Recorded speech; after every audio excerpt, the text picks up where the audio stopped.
coming to you from the mountains and the plains. The only conservative voices brave enough to push back.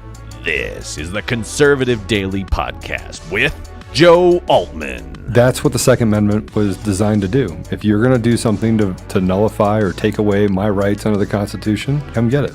Max McGuire. When you look at politicians on the left, they need to convince people that they are victims. A resistance to the resistance. And now your hosts, Joe Altman and Max McGuire. And welcome back to another edition of the Conservative Daily Podcast. My name is Max McGuire. Happy Saturday to everyone. Hope everyone's doing well. Hope everyone's weekend is going well so far. So as everyone knows, these weekend podcasts, we tend to make them about history, trying to take history and explain how it is relevant today.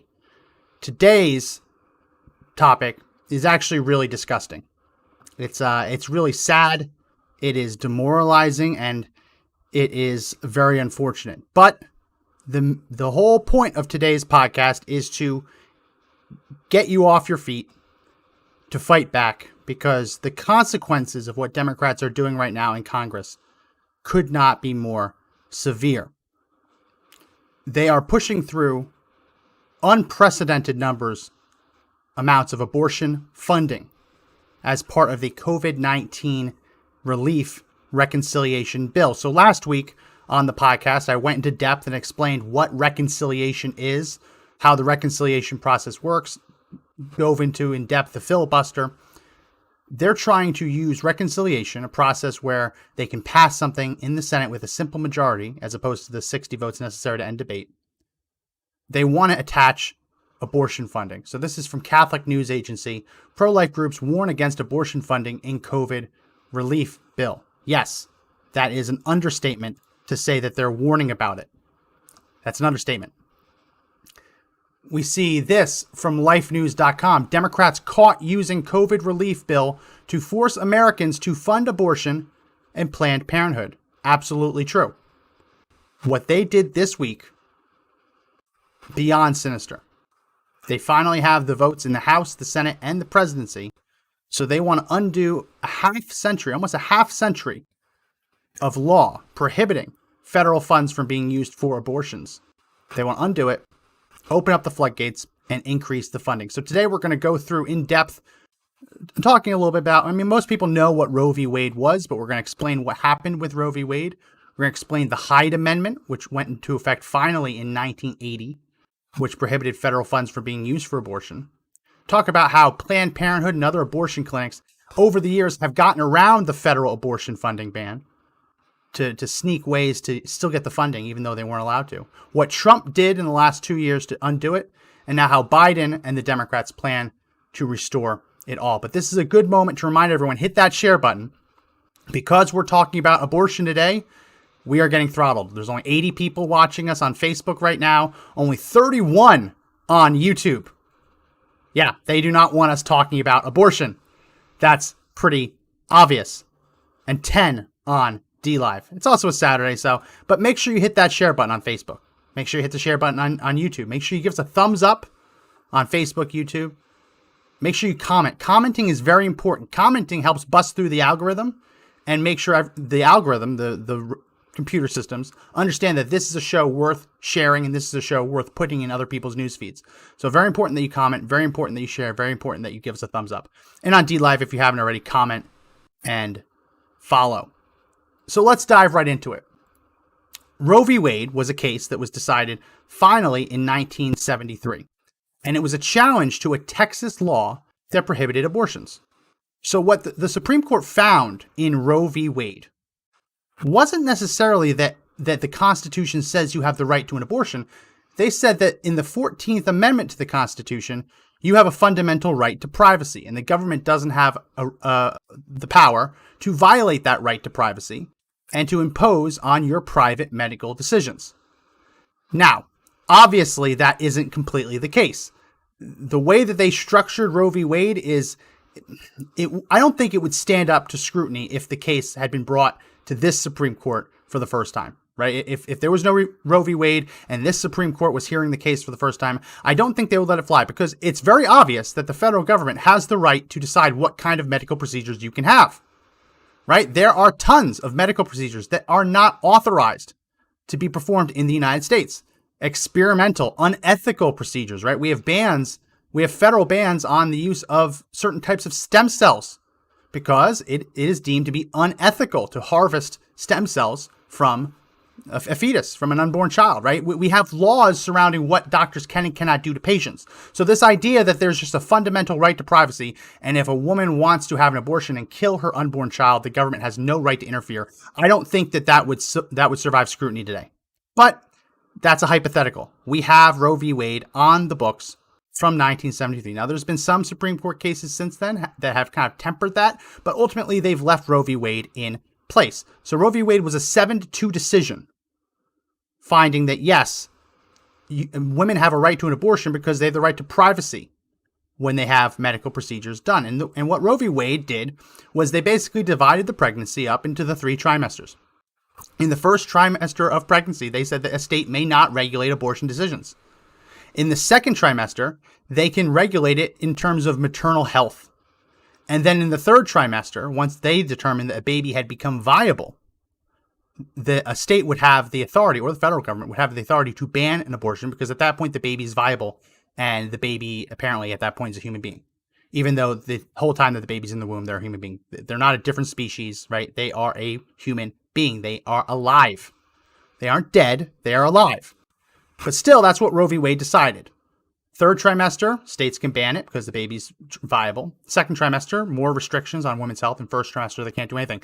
The problem with that is that they did this in terms of 1973 science. Just think about what medicine looked like in 1973. Not just in maternity wards, right? Not just for OBGYNs and delivering babies. Just think overall what medicine looked like in 1973 versus what medicine looks like today in 2021. Very different. Very, very different. And as a result, as medicine has advanced, babies have been able to be born alive earlier and earlier and earlier. I believe the earliest that a baby has been born alive and survived and grown up was 20 weeks and a couple days. Well, that's a far cry from the Supreme Court's 1973 decision stating that you had to be in the third trimester. Right? It's very different. So Roe v. Wade is in much need of a challenge, both from the ethics, the morality, the legality of it, but also from the science perspective. This idea that the idea of viability cemented in place based on 1970s science just shouldn't fly, right? And that's ultimately a struggle in the pro-life movement, deciding whether to go for it all, go for the Hail Mary pass to take down Roe v. Wade as a whole, or to chip away at it yard by yard by yard until you get to the end zone by repealing what you can when you can. So yeah, Roe v. Wade is on the books. So we're going to talk in the context of Roe v. Wade, what has happened since then.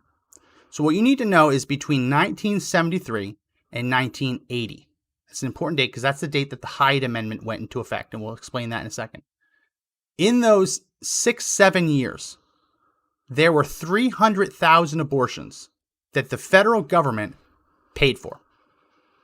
I will say that again. Between Roe v. Wade and 1980, the federal government is estimated to have footed the bill for approximately 300,000 abortions. That was unconscionable to people, and it makes complete sense. Completely unconscionable because the federal government shouldn't be in the abortion business. Taxpayers should not be in the abortion business. Just think about how much you have to work just to pay your tax bill. Every year there's a date, I forget what year it is, it changes based on median income levels, but there's a date at which the average American has worked enough to pay their taxes for the year. And at that point, everything else goes to them. But until you hit that date, you are working exclusively for the federal government. What Democrats have always wanted was for you to work a little bit longer, work a little bit more, so they can funnel your tax dollars into abortion clinics. And for 7 years, they were able to do that.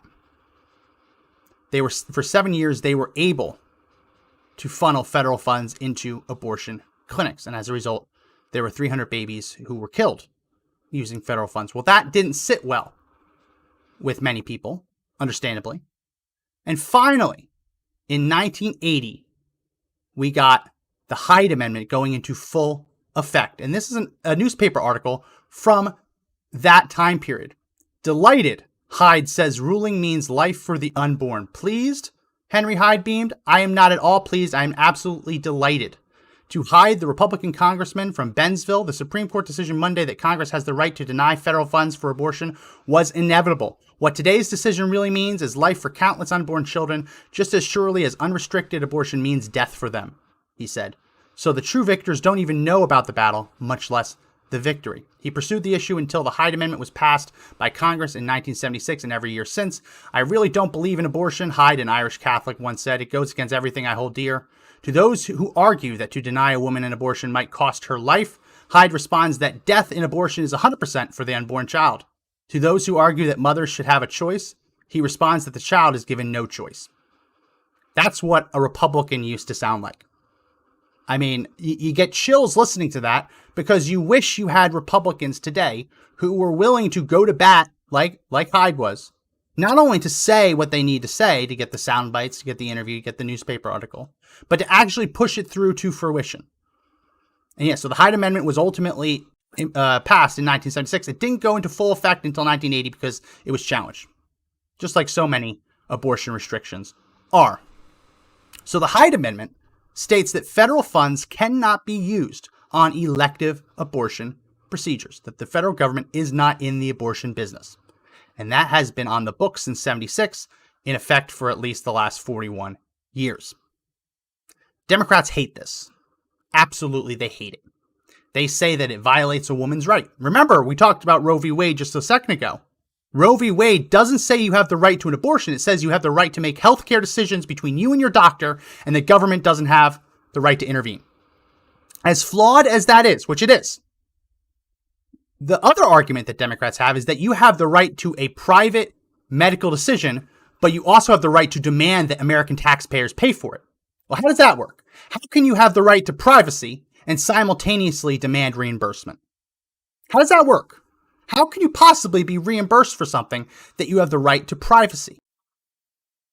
You can't have it both ways. You see how hard this is? And I'll remind everyone, hit that share button. We're still being throttled because we're talking about issues that big tech doesn't want us to talk about.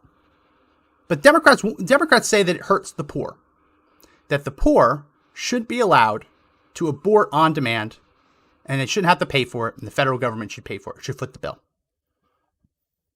We talked about this on the podcast before. I forget the year. It might have been 2018. It happens often. In New York City, there were more black babies aborted than born in one particular year. I'll see if I can pull up the year. Abortion is a scourge on lower class Americans, on minority Americans. Think about all of the greatness that has been lost to the scourge of abortion. Think about all of the geniuses, all of the savants who have been lost because of abortion. I mean, it's stunning to try and wrap your head around it. You look at the African American community and the art that they have produced over the years, right? Beautiful music, beautiful dance, beautiful poetry. Look at the Harlem Renaissance. Imagine what that would have looked like if they hadn't lost entire generations to abortion. Really crazy stuff. But the left doesn't look at it in that perspective. The left looks at it in this perspective that what really harms the poor, what really harms the inner cities, what really harms minorities is the fact that when they go to get an abortion, they have to pay for it. And that instead of allowing children to be born so that they can lift their communities up, the real way to help the poor is to have the government pay for their abortions. See how twisted it is? It's really, I'm having a hard time vocalizing this because it's just so evil. I mean, we're running a fax blast today. The link is in the description. I'll post it on DLive as well to put a stop to this. And we're going to explain exactly how they're doing this. But you, me, none of us should have to foot the bill for anyone's abortion procedure. Like, how can you have the right to a deeply held religious belief and simultaneously be forced by the federal government to work whatever it comes out to be, whether it's an extra day, an extra hour, an extra minute, an extra second, to have to work that extra time to pay for someone else's abortion. It just is unconscionable, which is why the Hyde Amendment has been on the books every year since 1976. Republicans and Democrats agree that even if abortion is legal, even if they're still going to disagree over whether it should or should not be, the idea of forcing Americans to pay for it, unconscionable. I'm going to say that word a lot because it is the most politically correct word I can use to express my disgust. Unconscionable. So the Hyde Amendment's been on the books. And the Hyde Amendment says that the federal government cannot fund abortions. Well, over the years, abortion clinics like Planned Parenthood have figured out workarounds. They understand that money is fungible. I always use this example. Imagine that you have someone who loses their job and they only have $1,000 left in their bank account. And they go to their parents and say, "Parents, I need to pay my rent. My rent's $1,000. Can you lend me $1,000? And the parents say, "Okay, here's $1,000, but you can only use this money to pay for your rent." So the person who lost their job takes the money from his parents and says, "Thank you, I'll make sure I pay my rent." He pays his rent and then uses the money left over in his bank account to buy a flat screen TV. The parents come over to his house, or the apartment, see the TV and say, "Whoa, whoa, whoa. I told you to only use my $1,000 on rent." And the guy says, "I did. You paid for my rent. I had extra money left over. I was able to go buy the TV." Now, anyone in that scenario, we use that scenario a lot on the show, anyone in that scenario would understand that it's a ludicrous argument. If you are down on your luck, almost out of money, and someone gives you money for a specific purpose, you can't then turn around and use the money you would have spent on it to fund things that they don't allow. Right? If your parent says you cannot buy a TV, but their $1,000 gives you enough leftover money to do it, it's still wrong. But technically, it complies with the rules. Because once you add money to someone's account, it's called fungible. Right? You can say, you cannot use this money for abortions. But once you give that money to Planned Parenthood and it gets into their bank accounts and it mixes with the rest of the money, there's no real way to figure out whether any of that went to an abortion procedure. So, over the years, abortion clinics have found a way to get around the Hyde Amendment. Planned Parenthood doesn't invoice the federal government on their abortion procedures, but they invoice them on training programs, on staffing, on salaries, medical equipment, right? All these things that the Title X program can go towards. Doesn't go directly to an abortion. But if the federal government is paying the salary of the receptionist who schedules the abortions, how can anyone say that it's not going to abortions? I mean, it's just not true, right? If Planned Parenthood cannot keep the lights on without federal funding, then yes, those federal funds facilitate abortion. They might not be going directly to it, but they absolutely facilitate it. So over the years, Planned Parenthood has gotten around the Hyde Amendment by, instead of seeking reimbursement on the procedures themselves, they seek reimbursements on the other things. So, for example, if they need to do an ultrasound before an abortion, they split it up into two separate procedures, and they bill the federal government for the ultrasound through Medicaid, and then they have the client, because it is a business, pay for the abortion. So everyone's looked at this and said, whoa, whoa, whoa. It's very obvious. When you cannot give Planned Parenthood, an average $50 million a year and not have that facilitate abortions. You can't have it. It's just not feasible. The Trump administration agreed. And in the final 2 years of Trump's term, he implemented a new change, saying that, yes, it's fungible. Not only can federal funds not be used for abortions, but it cannot be used to facilitate abortions, and therefore cannot go to any organization that performs or refers for abortions. Right? Not just perform, also refer. Because there are a lot of clinics that don't perform the abortions, but they refer hundreds of patients to go there. Planned Parenthood fought it in court, and the appeals court ultimately sided with Trump. It said, no, President Trump has every right to do this. He has every right to stop funding from going to abortion clinics. Like, who would have thought when federal law bans the federal funding of abortion, who would have thought that you can also ban funds from going to abortion clinics? Planned Parenthood didn't comply with the ruling. Instead, they opted not to take Title X funding. That's what it's called. Title X goes to family planning. That's family planning. That's what they call it. It's not family planning. It goes to death. But there are other parts of Title X that are good. Cancer screenings, right? STD testing, whatever.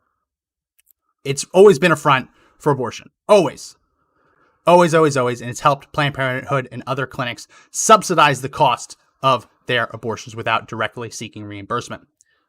Joe Biden promised to rescind that Title X regulation change, and he is.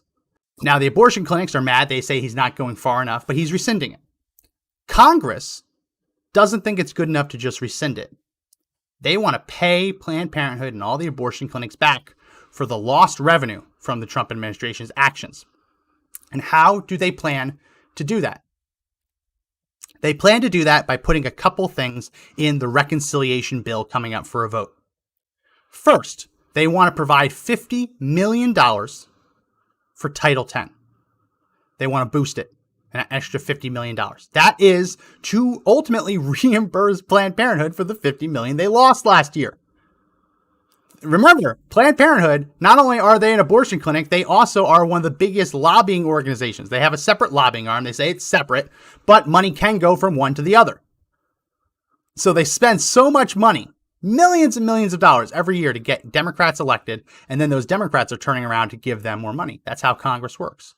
It's the give and take. Quid meet quo. That's how it works. So $50 million extra to Title X would be pretty much the biggest Title X increase ever. And most of that would go to Planned Parenthood. Other smaller abortion clinics, fine. It would go to Planned Parenthood. We know that it's going to go towards abortions because when you look at Planned Parenthood's numbers, they say that abortions are just a small percentage of what they do. Small percentage.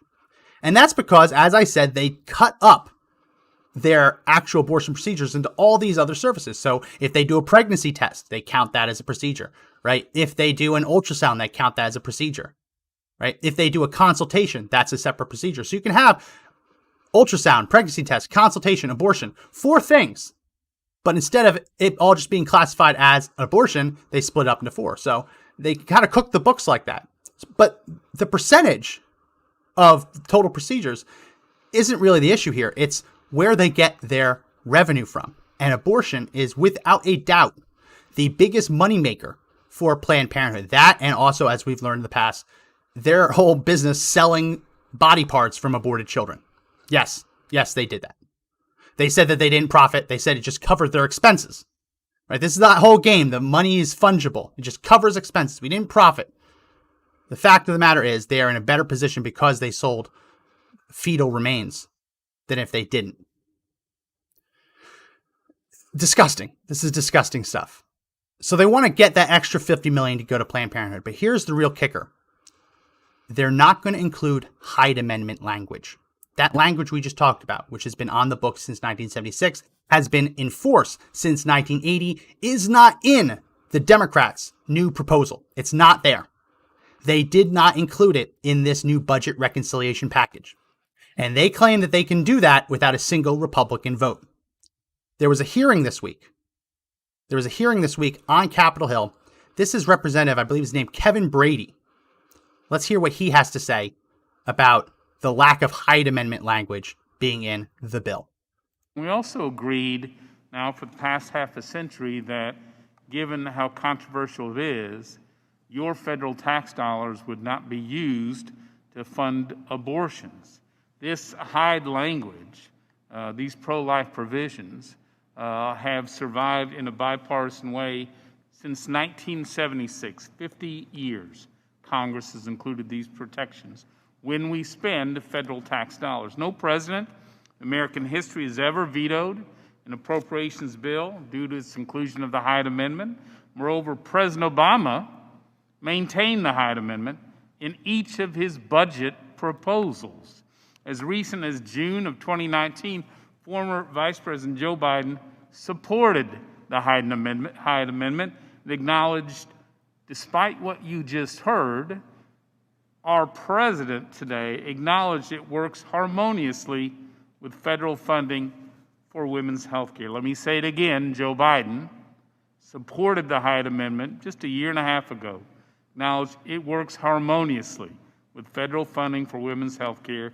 Years of public polling indicate that repealing the Hyde Amendment or keeping it off is opposed by most of the American public.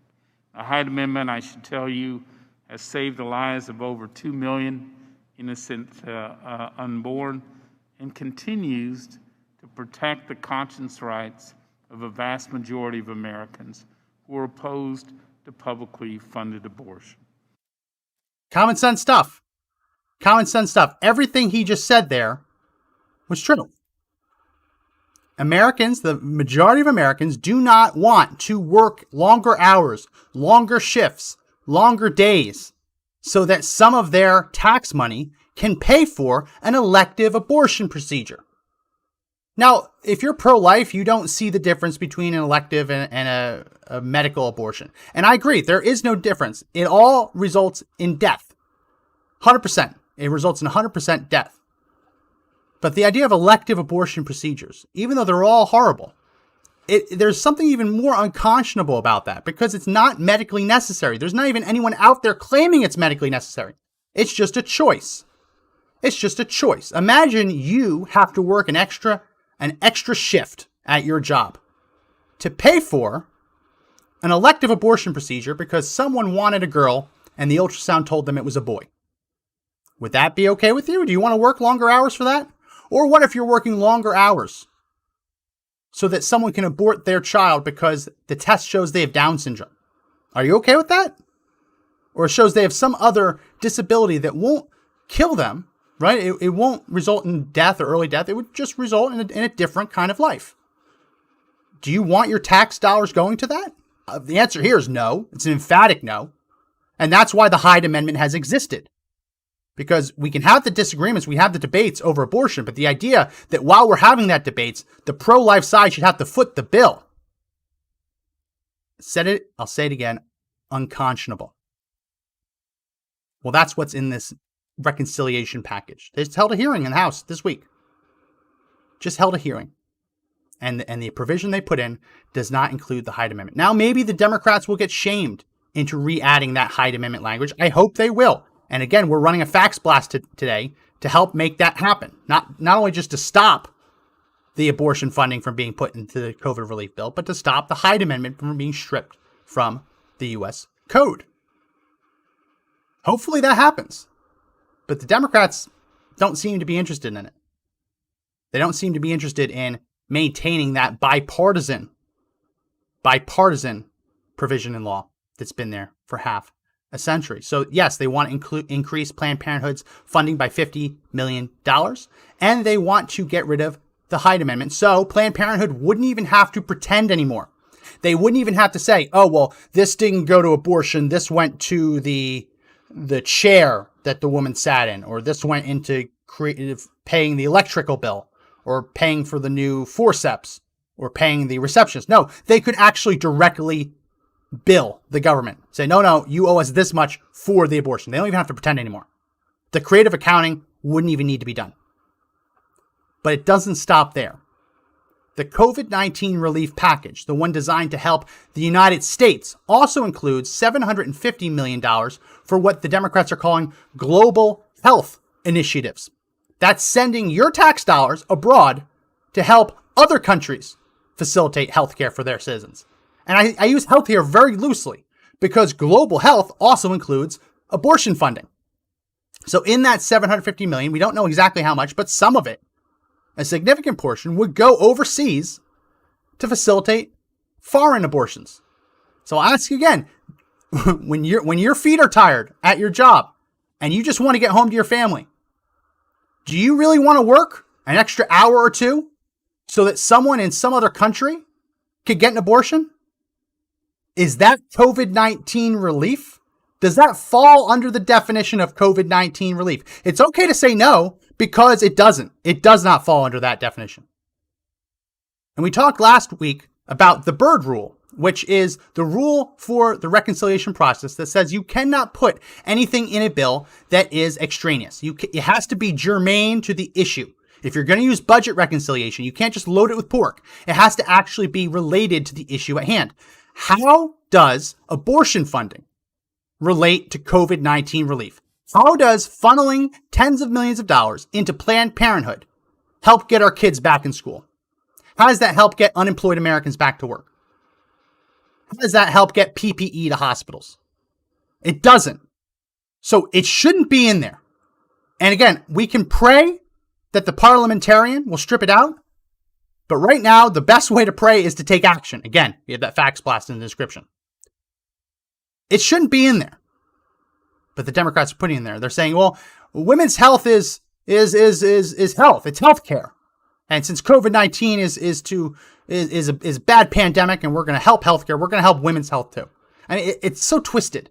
The idea of fighting a pandemic by adding additional funding to help kill unborn children. Very, very twisted. But that's the argument they're making. That's the argument they're making. So you have the $50 million for Planned Parenthood and abortion clinics. You have the removal of the Hyde Amendment.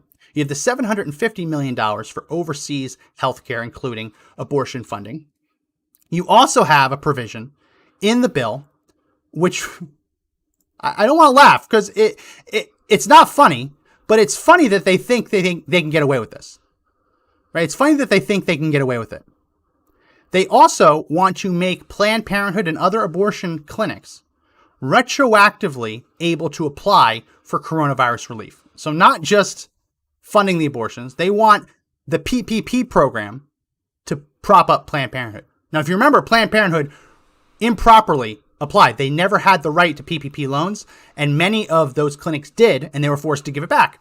Democrats want to give them all the money back retroactively.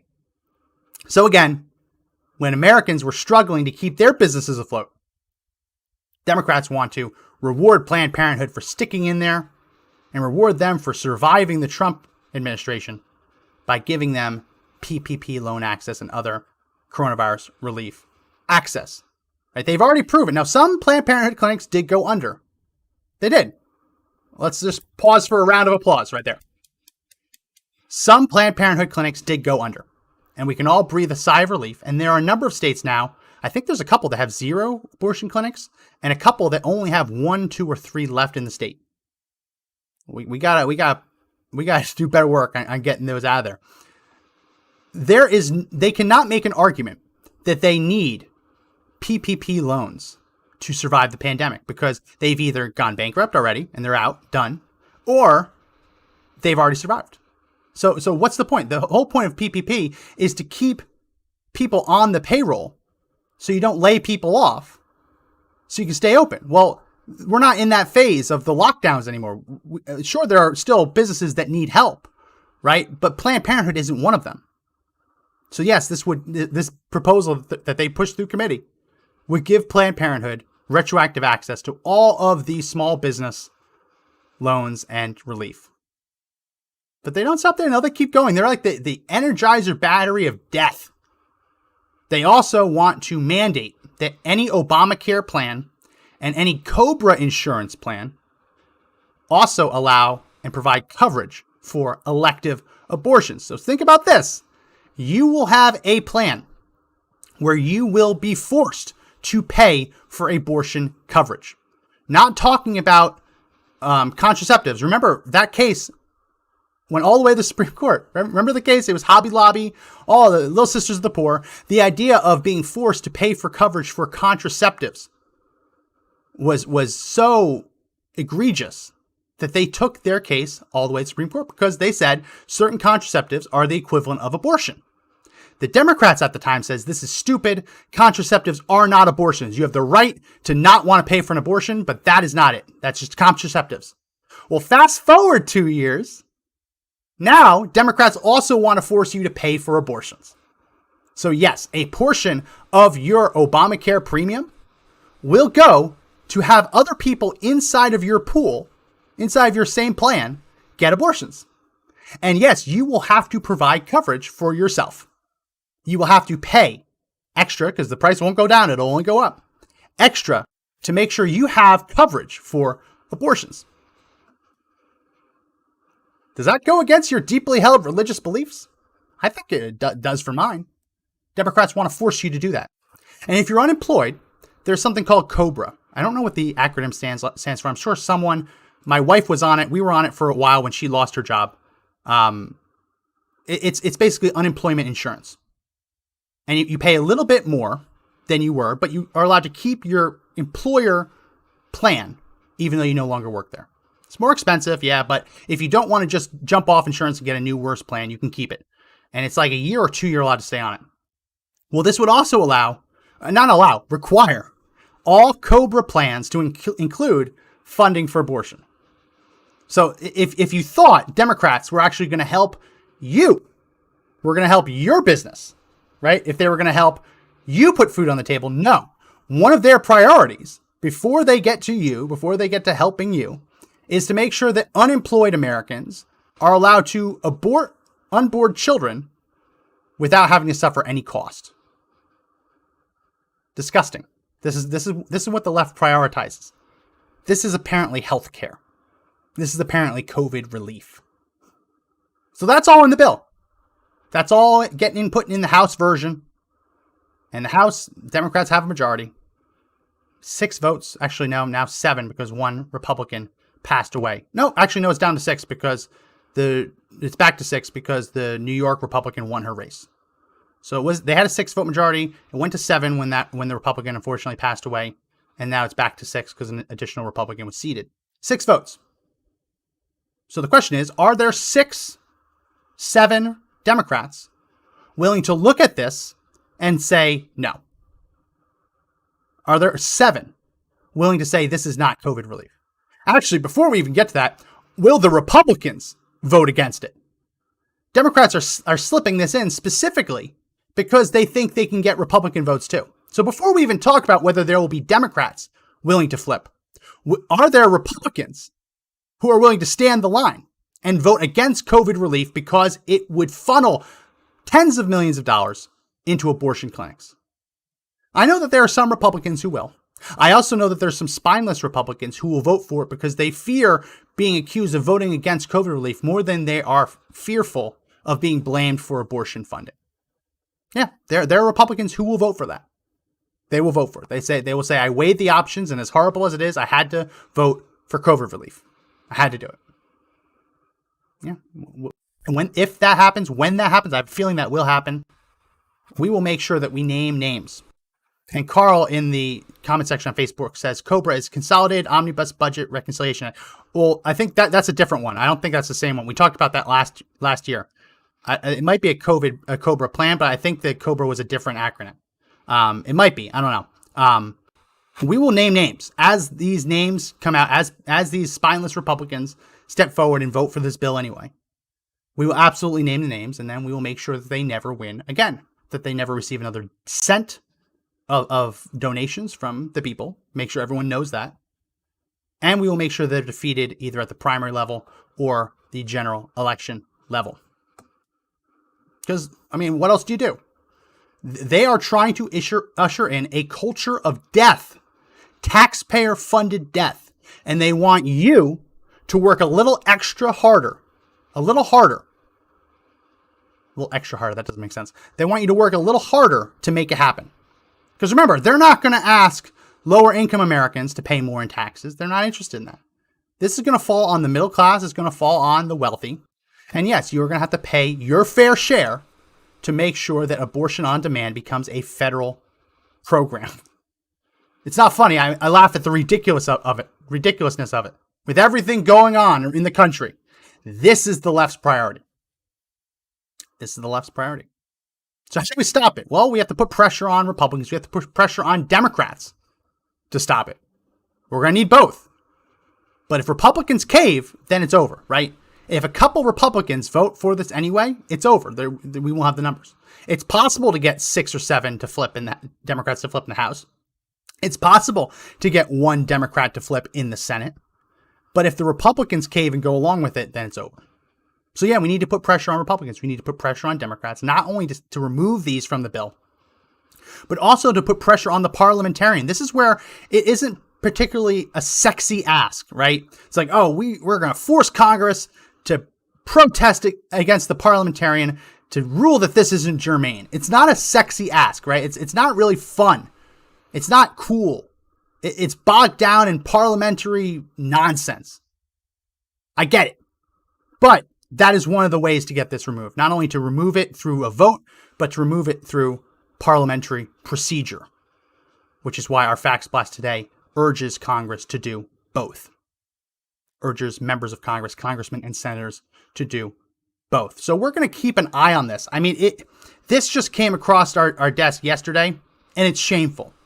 It's unconscionable, disgusting, shameful. Not only that Democrats are doing this, but that they will likely have Republican support as well. So we're going to keep an eye on this. And I know that this isn't the end.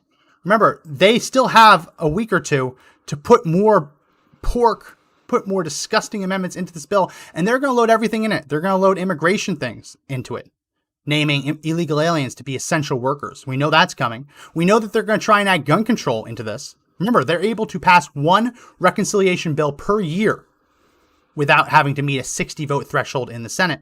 They're going to try and push everything through. Otherwise, they have to wait until at least next October. Usually, it's longer than October. You can do it once per fiscal year, but you need to have the budget and the appropriations package passed before you can amend the appropriations package. I already can feel people's eyes rolling back. They can do it starting October, but more likely after next January, they can do another one. So they want to push as much through this time as they can. And it's going to be up to all of us to stop them. So yes, join the Fax Blast. Yes, reach out to your congressman. But also, as I mentioned, hit that share button. Because I guarantee you, the majority of your pro-life friends, I guarantee you they do not know this is happening. Why? The media isn't reporting it. The media isn't reporting it because they're still talking about the impeachment trial. Right? They're still talking about how Jill Biden put a bunch of red hearts out on the White House lawn about unity and love. That was literally a story yesterday. Instead of asking Joe Biden hard questions, the lapdog media ask him why didn't they bring them coffee? Yes, that was the question that Joe Biden got yesterday from the press as he was walking outside the White House. And then, in classic Joe Biden fashion, during a pandemic, he handed the coffee he was drinking to the reporter and told her to drink from it. That's not a lie. He's following the science, people. Everyone knows you stop the virus by handing your cup to someone else to take a sip from. That's following the science. That's Fauci approved. No, most people don't know this is happening because the news isn't covering it. Because the people in the newsrooms want this to happen. They don't want you to rise up. They don't want you to put the fear of the American electorate back into these people. They want this to quietly pass and then for it to be too late to do anything about it. So yes, hit the share button. Yes, give us a thumbs up. Like the video.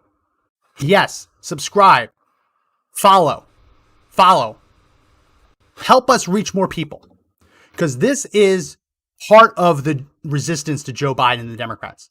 Making sure that when they sneak things like this through, they don't get away with it. And at the very least, they aren't allowed to do it in secret. Well, that's going to be it for this edition of the Conservative Daily Podcast. We went through the history of it, what exactly they're trying to do. We will keep on this, and we will keep looking and reading through. Listen, it's hard work reading through all of these nonsense bills, but we'll keep doing it. We just ask that you make sure you take action and make sure you hit the share button. That's going to be it for this edition of the Conservative Daily Podcast. If you like the podcast, make sure you give us a good review on Apple Podcasts. Make sure you subscribe to the audio version of the podcast on Apple Podcasts, Google Podcasts, Spotify, Pandora, iHeartRadio, and TuneIn. Make sure you do that. It's very important. We also go live Monday through Saturday at 2 p.m. Eastern. So if you haven't already, like and follow our Facebook page. Subscribe, hit the bell for notifications on YouTube, and give us a follow on DLive. We now have 937 followers on DLive. Want to get to that even 1,000, so if you haven't already, head over there and do that. We're on Gab. Make sure you check us out on Gab. We're on Rumble. We are on Parler, so once they come back, make sure you follow us on Conservative Daily.